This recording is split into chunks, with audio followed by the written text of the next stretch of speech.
Hello, hello. Welcome to our renewed weekly NC Web Dev webinar. This week I want to talk about ethical considerations in digital marketing. Not ethical as far as politics and being politically correct, but ethical as far as be nice and do marketing right. Don't be the used car salesman. Anyway, we're going to still wait a little bit for some people to sign up. So we got another 30 seconds before I get going. 23. No, but yeah, I took a week off. It was kind of nice, and yeah, let's get back into all this stuff. Things change, new things come up. So we're about to begin. 3, 2, 1, and here we go. Welcome to Ethical Considerations in Digital Marketing, the regular Thursday webinar by NC Web Dev. We're running live on LinkedIn, YouTube, and Facebook. So welcome wherever you are. If you have any questions, leave a comment, ask us a question.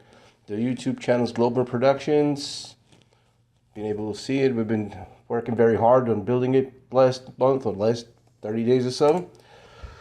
So here we go. Slide number 1. Accountability, copyright.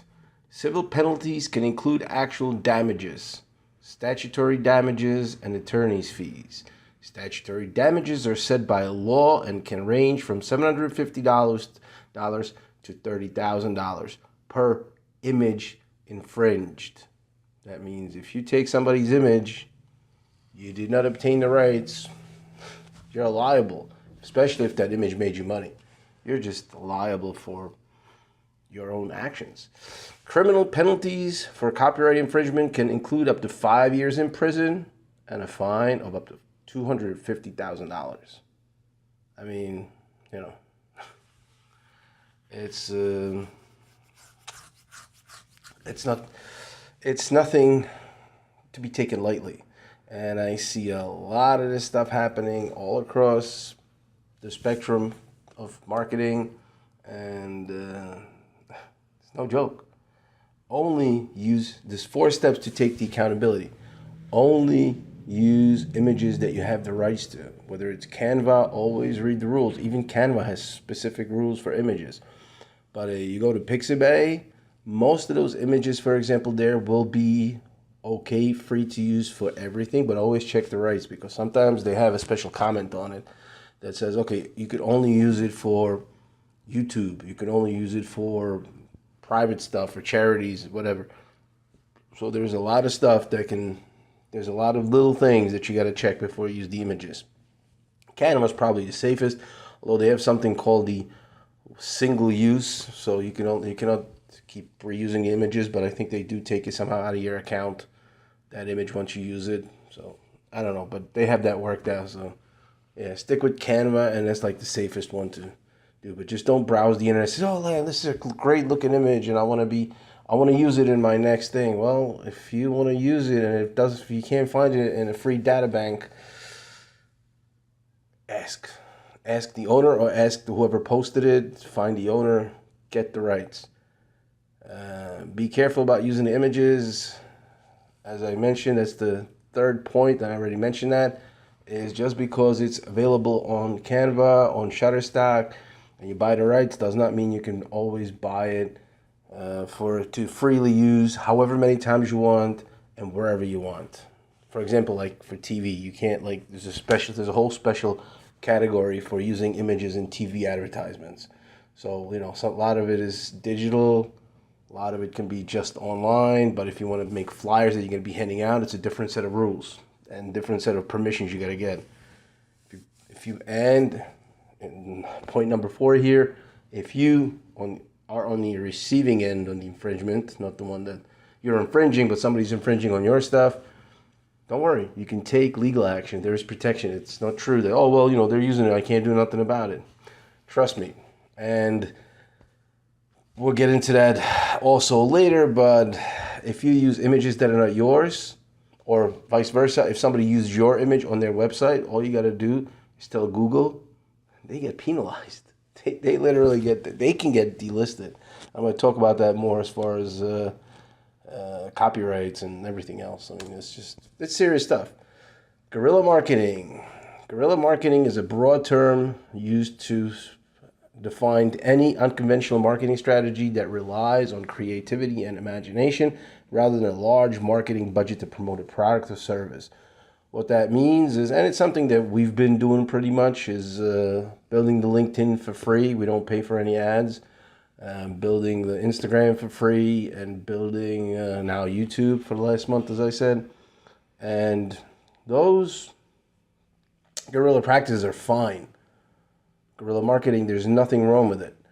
But like anything else, there is the good, the bad, and the ugly. So, you get into some of these practices that are free, like sending spam emails. Yeah, it's illegal. It's illegal just to keep spamming somebody. Always, there's certain rules. And I've done a webinar on this too. It's got to be an unsubscribe link. And if you're going to use something like HubSpot, what we use, HubSpot wants you to certify that you have actually collected that email legally with a permission to use it as a marketing email. So the person who surrendered that email to you gave you a permission, whether through a form, because like we were sending out ebooks. So if somebody wants, oh yeah, here's my email, you can use it for that. Yes. And then if I want to send them a marketing email, I will send it, but still it has to say, if you don't want to, there has to be certain wording, and then there's got to be an unsubscribe link. If you don't want to if you don't want to receive any more images or any more messages from us, just hit the unsubscribe link. But yeah, if you just keep sending spam out, like, oh yeah, something's going to stick, 10,000 emails a day, cold emails, stuff like that. I mean, in many jurisdictions, you're violating the, Spam Act, and just it's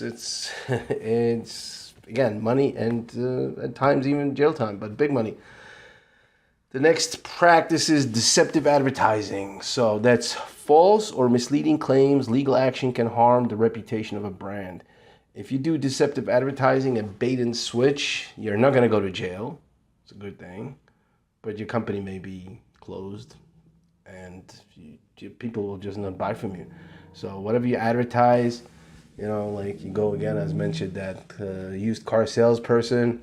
Yeah, if you go there and, oh yeah, this car is nothing wrong with it. There's the lemon laws. It's the same thing. The guy's not going to jail, but he's giving you his money back, and you're probably not giving him good reviews. So just be careful of deceptive advertising. You don't want to be saying, oh yeah, we'll give you everything for free, this. And it's like, oh yeah, but then there's an additional charge for this, that, and the other thing. So, guerrilla marketing relies on creativity and imagination, but you can't be promising the blue from the sky. Ad fraud is another illegal practice. It's inflating clicks or impressions on digital ads to deceive advertisers. Fines for criminal charges. Actually, this actually has, if you pay somebody actually for an ad campaign, and that person says, well, it was viewed 1 million times, so now you owe me this money. But it was their bot farm. This used to be way back. I mean, just when bots were starting, you used to have a bot farm, and on that bot farm, you were collecting clicks like crazy, and then they just charged people money because they had 1,000 million different views of everything. And so, that's an illegal practice, and because that's scam, and that again is deceptive advertising. Not jail time, taking your money based on falsified data. Yeah, that's jail time.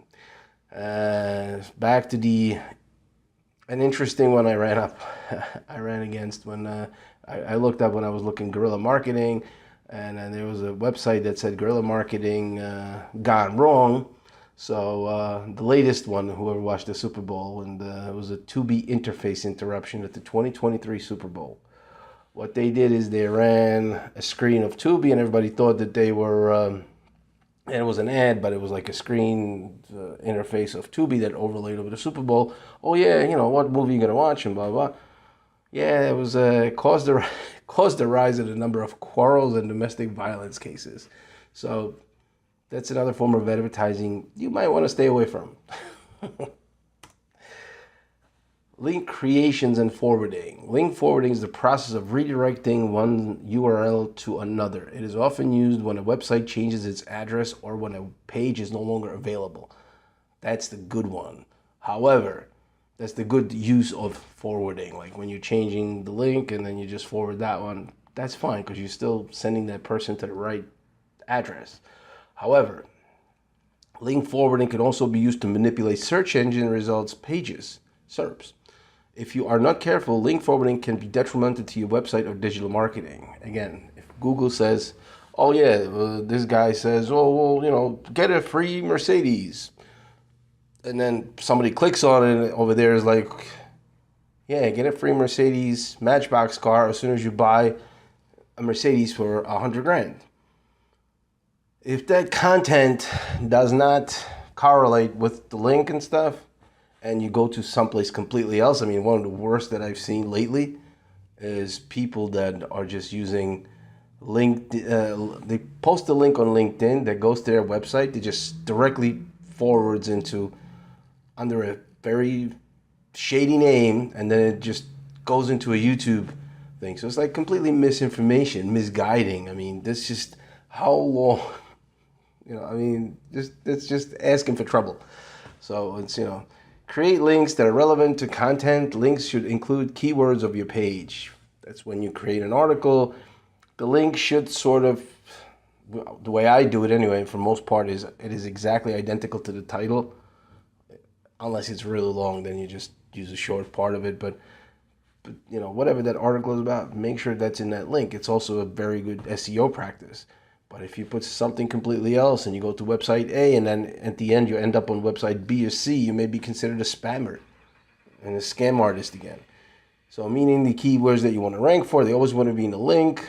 Misleading by using irrelevant keywords or celebrity names and so on will only get you downgraded in Google rankings or attract the wrong target audience. That's the nicer impact of creating strange links.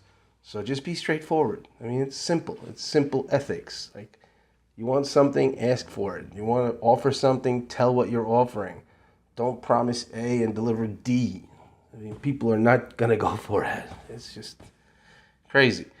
If you use link forwarding to artificially inflate your website's rankings, SERPs, you could be penalized by Google. That means is if you're using different set of links to just go to the same page and just kind of make a fuss out of it, Google's not going to like that. They want clarity and transparency. If you forward multiple URLs to the same page, Google may consider that duplicate content. While they don't penalize duplicate content, it doesn't score. It will rank, but it will always rank below the original. So again, just be nice and be honest. Plagiarism, that's a big thing now, especially with ChatGPT stuff coming in, which always claims it's 100% original. Nothing is 100% original. To create 100% original content is impossible. But simple copy and paste strategies will get you delisted by Google. 50-50 ratio is the ideal starting point. All content on the website is about 28% plagiarized.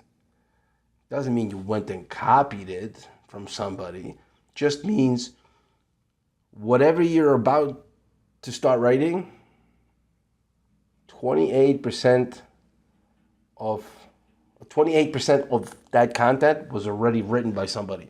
So, you can never be 100% original. There's always somebody, someplace that said something that's so close to yours that that's just hard. So as long as half of your stuff is fully original, Google will consider that to be original text. So there's types of plagiarism. Direct plagiarism. Direct plagiarism is basically when you take something and you present it as your own work. Simple, pretty self-explanatory. Self-plagiarism. Self-plagiarism is when you plagiarize yourself. What that means is, again, you already wrote something, so you just repurpose it in a new article. So you're going to take like 3 paragraphs from one of your articles on your website, and you're just going to create a new content and add some original stuff to it. Still plagiarism. You're not going to get killed for it, but you're much better off, for example, just extending your old article instead of creating a new one based on the old one where you're going to use a lot of the old stuff. Mosaic plagiarism, that's an interesting one. It is pretty self-explanatory as well, but what that does is, what that means is you go to 10 different websites, you copy and paste 10 different pieces of content, and then you reorganize them on your page, but verbatim. So just the whole paragraphs are going to be switched around, and that's plagiarism as well. And trust me, Google and all these anti-plagiarism detection softwares and programs are trained for that, so they'll be able to put it together and they'll tell you where exactly they found it. I mean, we're living in the tech age. Accidental plagiarism. This means where you misquote somebody, but you attribute that quote to that person, but you don't really quote it properly and stuff.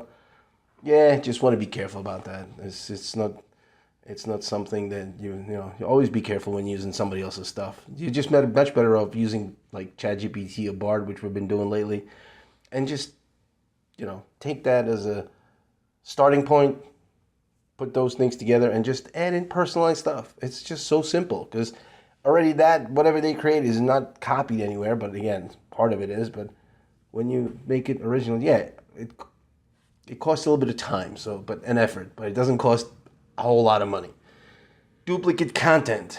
Duplicate content generally refers to substantive block of content within or across domains that either completely match other content or are appreciably similar. Mostly this is not deceptive in origin. That means is, and I looked at some of the examples, is you're going to have 20 different websites.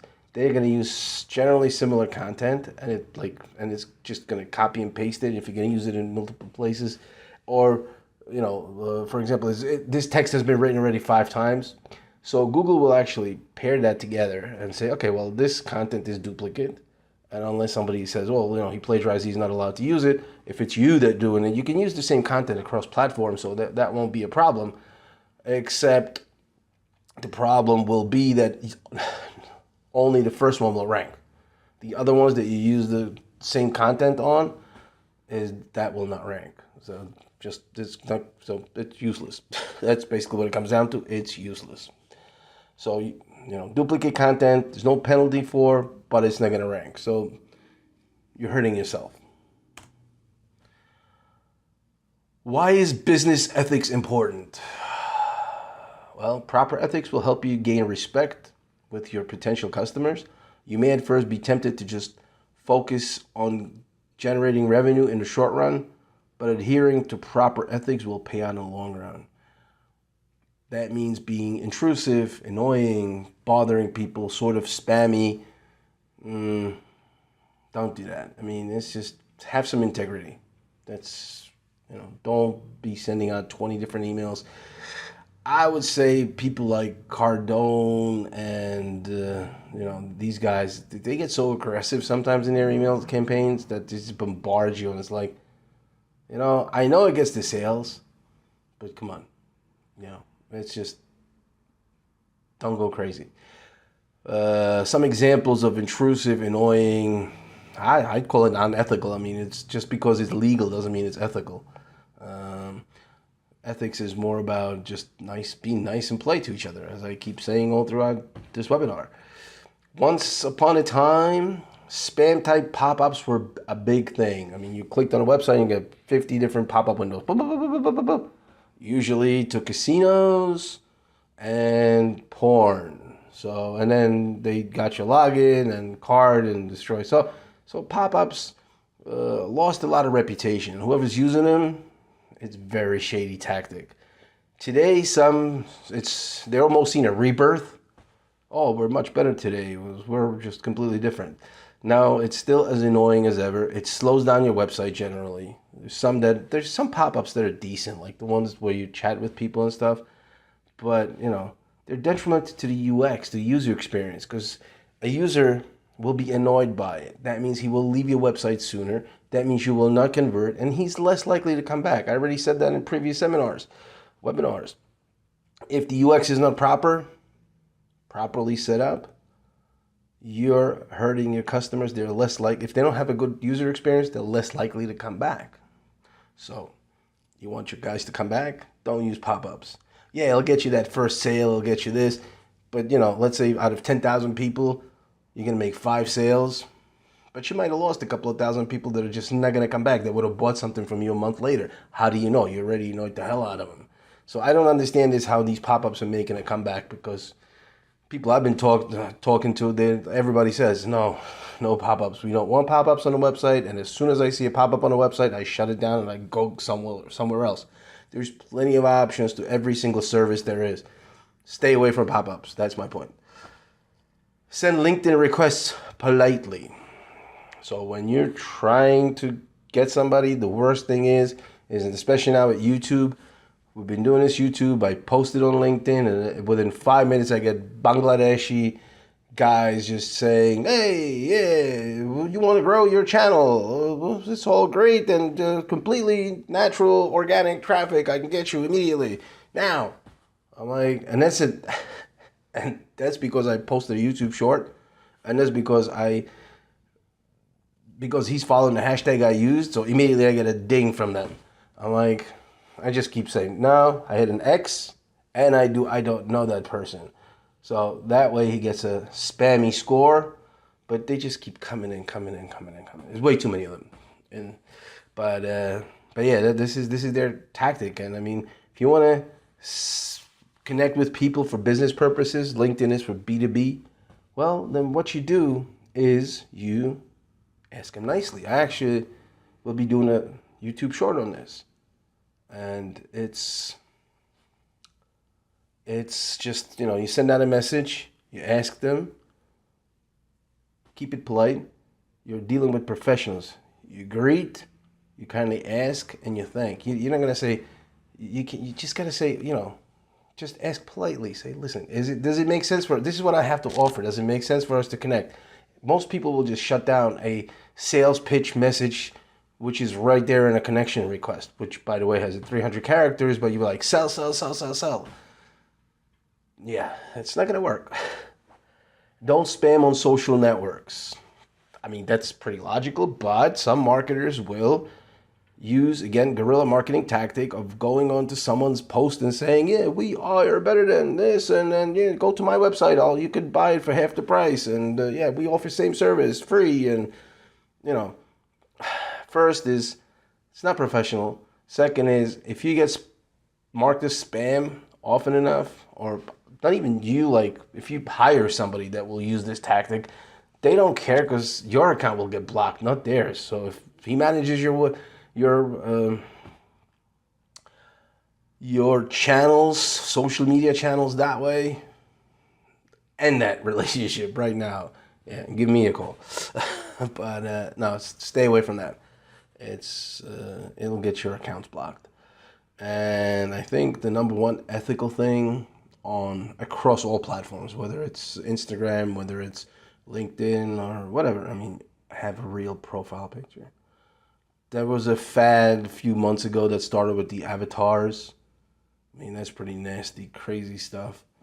And it's like, I'm like, these people just don't even look like themselves. It's like cartoon characters, and especially on LinkedIn, for example, like, how do you want to be dealing with never caught on there, caught on Facebook, but you just don't want to be doing that. And, don't hide, and another ones that I really hate is celebrities.